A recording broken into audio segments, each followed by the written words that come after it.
Termômetros na casa dos 40, 50 graus, poucas chuvas. Água potável apenas com a ajuda de caminhões-pipa. Não parece, mas estamos falando de uma realidade hoje comum na região sul do Brasil. E essa onda de calor que tomou conta de boa parte do país, hein? Gera prejuízo e também incertezas, principalmente para quem sobrevive do campo. Mas o que é que tem levado o nosso clima a tantos extremos, hein?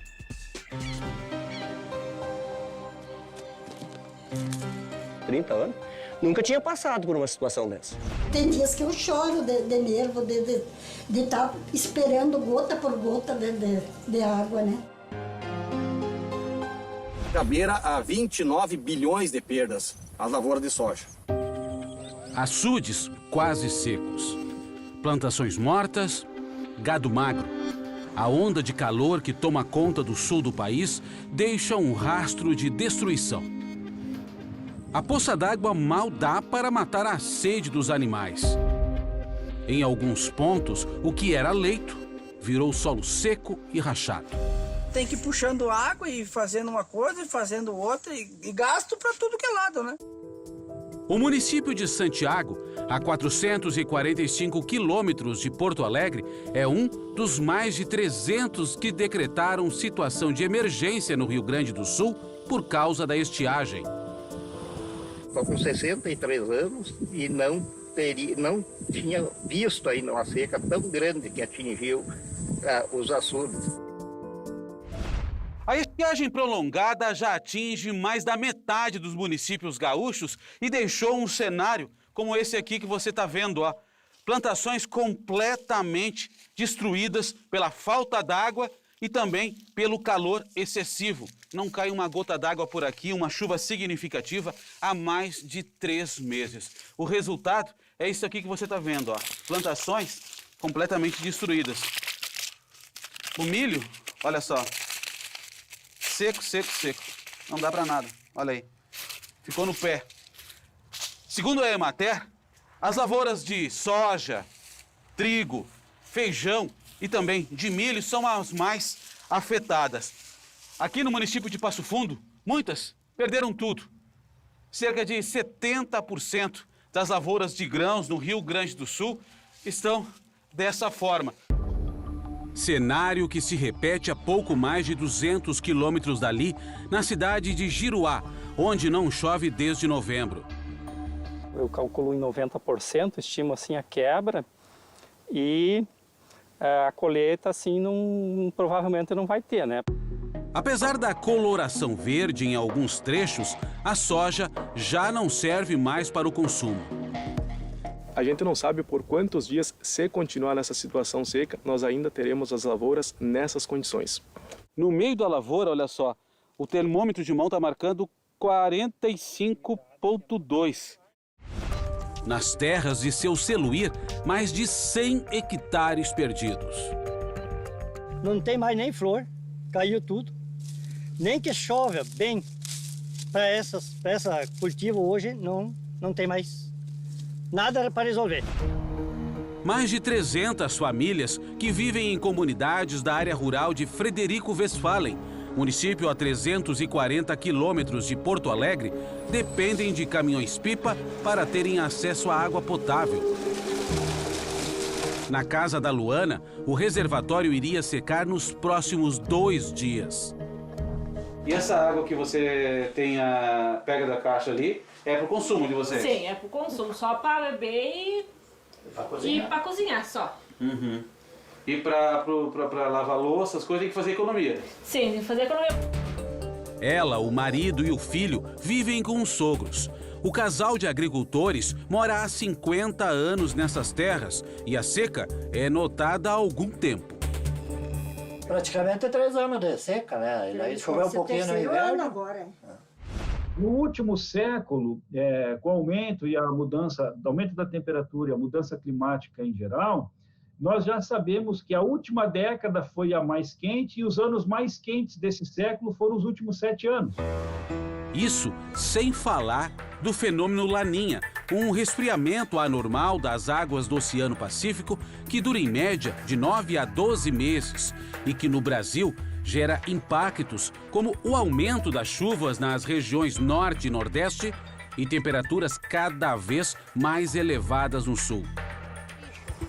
Não é à toa que cada gota d'água é valorizada por aqui. O caminhão acabou de colocar a água aqui na cisterna da casa do seu Paulo e olha o que ele está fazendo. Vazou um pouquinho e aí o que ele fez? Pegou um balde, essa água vai aproveitar. Vai aproveitar na máquina de lavar roupa. A máquina de lavar, a Dona Maria já está aqui. É uma operação, né? Ela vai pegar a água e colocar na máquina de lavar. É a maneira de não perder uma gota d'água. E mesmo a água usada na máquina é reaproveitada. Para limpar a casa. Mexe que a senhora emociona? Dá uma tristeza, porque precisa água, né? Para fazer comida, precisa para tudo, né? E a gente sempre com aquele pingo de água, olha. Você nunca imaginou passar por isso? Não, nunca. O Rio Pardo, principal responsável pelo abastecimento da região, não tem mais vazão. Para evitar um colapso total, a água tem sido bombeada do Rio Fortaleza. Nós estamos os motobomba, podemos dizer assim, bombeando as águas lá do Rio Fortaleza, caindo aqui no Rio Pardo, para dar sustentação, para ter água potável para o nosso município. O impacto também já é sentido nas criações. Com o pasto seco, seu Nilson alimenta o gado com ração e palha de milho. O resultado? Bois magros e vacas com pouco leite. Esse animal aqui, quantos litros de leite dava antigamente? Essa aqui, ela estava dando, na média, 25 litros. 25, e agora? Mal e porcamente, ela uns 12, chega de manhã dá 15. Ela caiu 10 litros de leite por dia. Com a produção quase pela metade, as dívidas se acumulam. Eu devo uma prestação do trator e uma prestação do galpão. Uma prestação do do trator é 18 mil. E a do galpão são 20. Mas afinal, o que é essa onda de calor? Ficamos como onda de calor, que é dias quentes, até com recordes de temperatura, mas não necessariamente com recordes de temperatura, mas quentes. E com noites quentes consecutivas por mais de 3, 4, 5 dias, por aí vai, é o que define a onda de calor.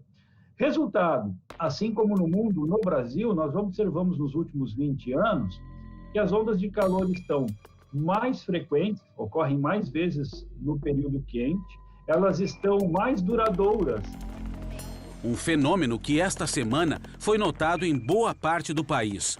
Em Porto Alegre, os relógios passaram dos 40 graus. As piscinas ficaram assim, lotadas. Até os cariocas foram pegos de surpresa.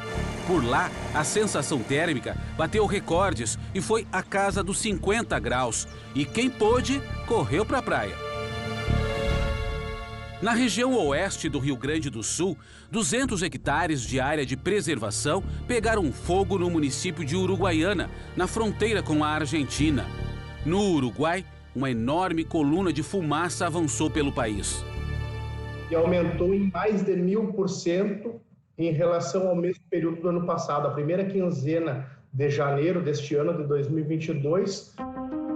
O especialista alerta: a tendência é de temperaturas ainda mais extremas no futuro. As combinações das mudanças ambientais globais nos colocam, sem dúvida alguma, para as próximas décadas, né, para as próximas gerações, verões mais quentes, mais extremos, mais onda de calor e muito mais queimadas. E todos os trabalhos científicos convergem que ações imediatas para que a gente consiga conviver e suavizar esses efeitos ter um planejamento estratégico para 2030, para 2050, urgente.